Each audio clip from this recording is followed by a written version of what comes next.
एक समय की बात है, अमरपुर नामक नगर में एक धनवान व्यवसायी रहता था। उसका व्यापार बहुत दूर तक फैला हुआ था। यहाँ के सभी नगरवासी उसका बहुत आदर करते थे। उस व्यापारी के पास किसी भी चीज की कमी नहीं थी, लेकिन फिर भी वो अपने जीवन में सुखी नहीं था। दरअसल उस व्यापारी का एक भी बेटा नहीं था, जिस कारण हर समय उसे यही चिंता सताती थी कि उसके मरने के बाद उसकी संपत्ति की देखभाल कौन करेगा। वो व्यापारी बेटे की चाहत में हर सोमवार को बाबा भोलेनाथ की पूजा करता और शाम ढलते ही मंदिर जाकर शंकर भगवान के सामने दीप जलाता था। एक दिन मां पार्वती उसकी श्रद्धा भक्ति से खुश हो गईं।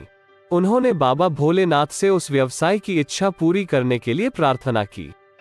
इस पर भगवान शिव ने कहा, इस दुनिया में हर किसी को उसके कार्यों के आधार पर फल मिलता है। भगवान शंकर के समझाने पर भी पार्वती जी नहीं मानी। वो लगातार बाबा भोलेनाथ से यही कहती रहीं कि उस व्यापारी की इच्छा पूरी कर दीजिए। अंत में शिवजी ने मां पार्वती के अनुरोध पर उस व्यापारी को बेटे का वरदान दे दिया।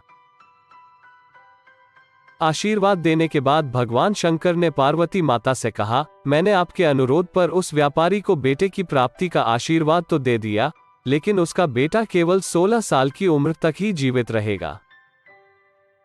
यही बात भगवान शिव ने उस व्यापारी के सपने में जाकर उसे भी बताई।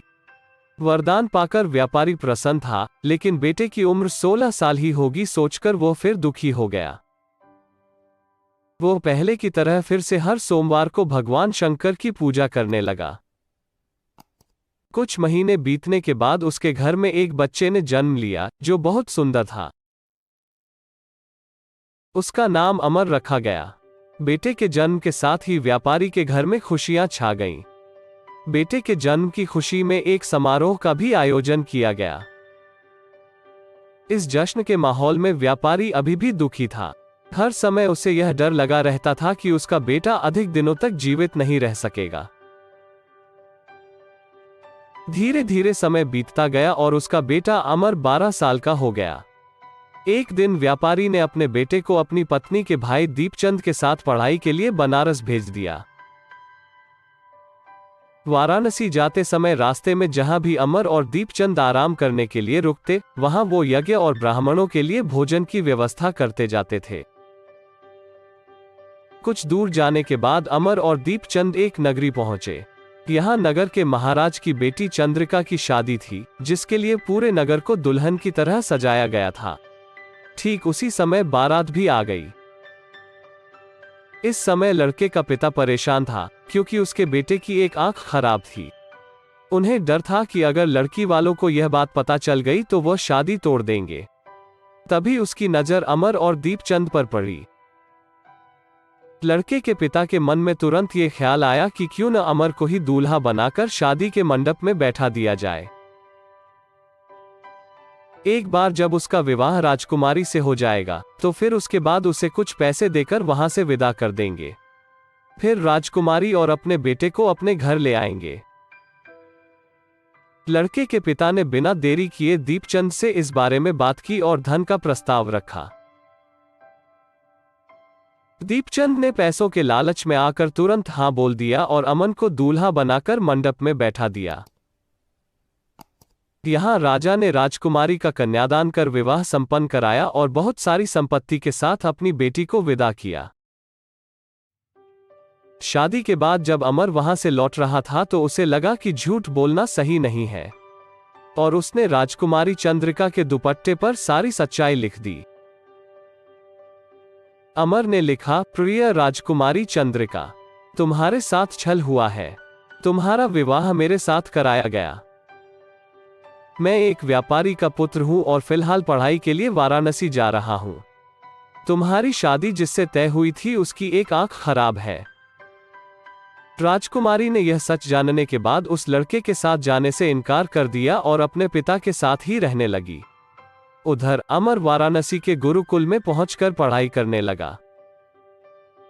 धीरे धीरे समय बीतता गया और अमर 16 साल का हो गया। इस दौरान उसने एक महायज्ञ का आयोजन किया। यज्ञ समाप्त होने के बाद अमर ने सभी ब्राह्मणों को खाना खिलाया और उन्हें कपड़े दिए। सारे काम खत्म करने के बाद अमर रात में अपने कमरे में सोने चला गया।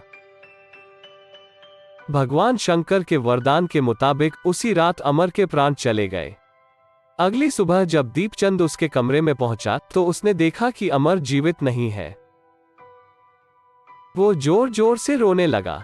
उसकी रोने की आवाज सुनकर आसपास के लोग भी इकट्ठा हो गए और अपना दुख जताने लगे। दीपचंद के रोने की आवाज भगवान शिव और मां पार्वती के कानों तक भी पहुंची। यह सुन माता पार्वती ने कहा, हे स्वामी, मैं दीपचंद के रोने की इस आवाज को बर्दाश्त नहीं कर पा रही हूं। कृपा करके इसके दुख को दूर करें। पार्वती जी की बात सुनकर बाबा भोलेनाथ अमर के पास पहुंचे।